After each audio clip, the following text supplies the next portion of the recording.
Hello दोस्तों, कैसे हो। आज अपन इस वीडियो में डिस्कस करने वाले हैं स्पर्मेटोजेनेसिस। स्पर्मेटोजेनेसिस क्या बोलना चाहता है। स्पर्मेटोजेनेसिस, स्पर्मेटोजोआ का फॉर्मेशन। देखो, स्पर्मेटोजेनेसिस में यहाँ पे स्पर्मेटो, इसका मतलब होता है स्पर्मेटोजोआ। इसे अपन क्या बोलते हैं, स्पर्मेटोजोआ,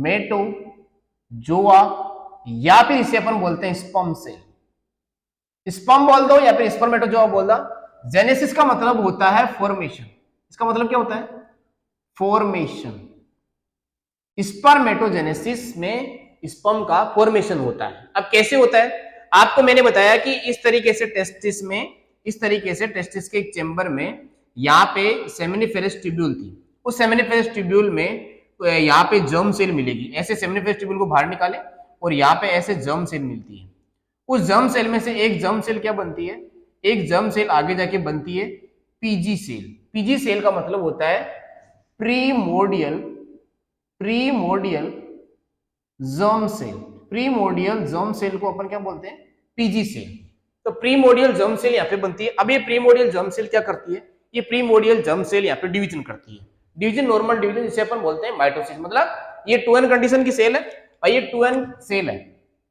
2n सेल जब भी माइटोसिस करती है, जब भी एक सेल माइटोसिस करती है तो उसका डॉटर सेल कितना होता है, 2 और सेम टाइप की सेल बनती है। देखो 2n कंडीशन की 2 सेल बन गई। अब मैंने यहाँ पे ऐसे समझने के लिए यहाँ पे इस सेल को बोल दिया टाइप 1, टाइप ए, और इसे बोल दिया अपन ने टाइप 2।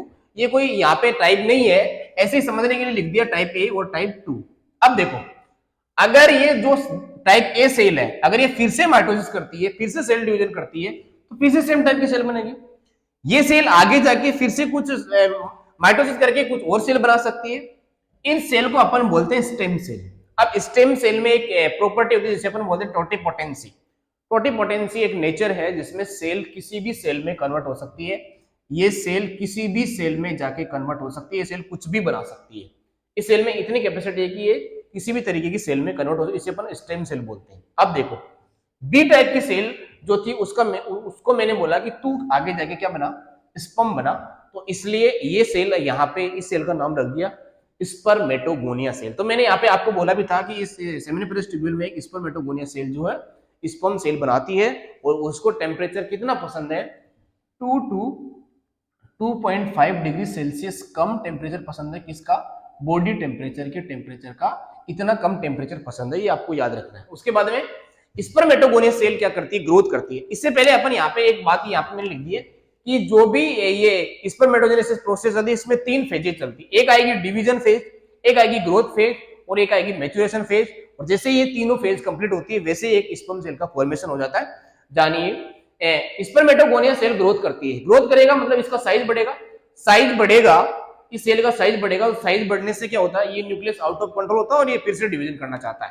तो देखो, इसका जो ये यहाँ पे डीएनए है, ये डीएनए का कंटेंट वही है 2n2n। इसमें सिर्फ और सिर्फ क्या हुई है, ग्रोथ हुई है। तो यहाँ पे ग्रोथ पेज चलती है। पहले यहाँ पे डिवीजन हुआ, फिर यहाँ पे ग्रोथ हुई। अब देखो, जैसे ही ग्रोथ हुई तो यही स्पर्मेटोगोनिया सेल, अब क्या बोला गया इसको बोला गया प्राइमरी स्पर्मेटोसाइट। स्पर्म होता है, ये स्पर्मेटोगोनिया सेल में ही ग्रोथ से क्या बन गई है, ये प्राइमरी स्पर्मेटोसाइट बन गई है। क्या इतनी बात समझ में आई। इस सेल में क्या होता है, ये मियोसिस होता है।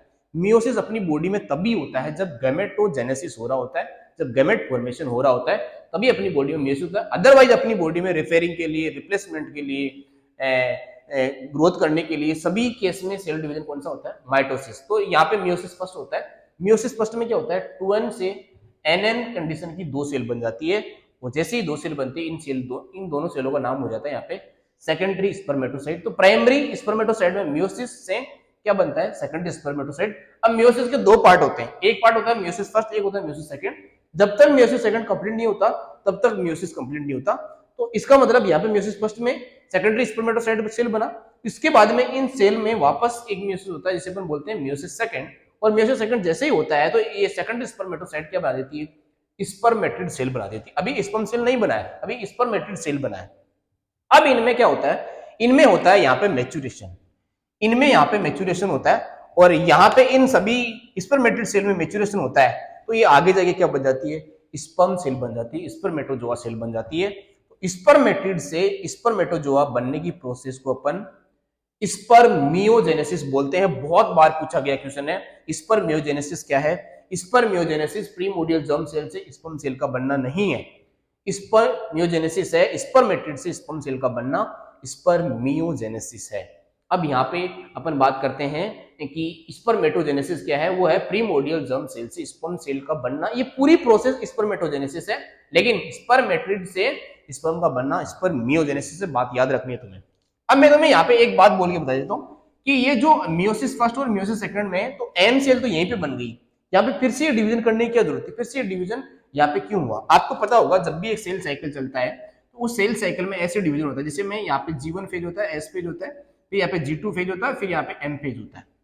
इस तरीके से सेल का साइकिल चलता है। इस S फेज में क्या होता है, डीएनए अपने आप को डबल कर लेता है, डीएनए अपने आप को डबल कर लेता है यहाँ पे।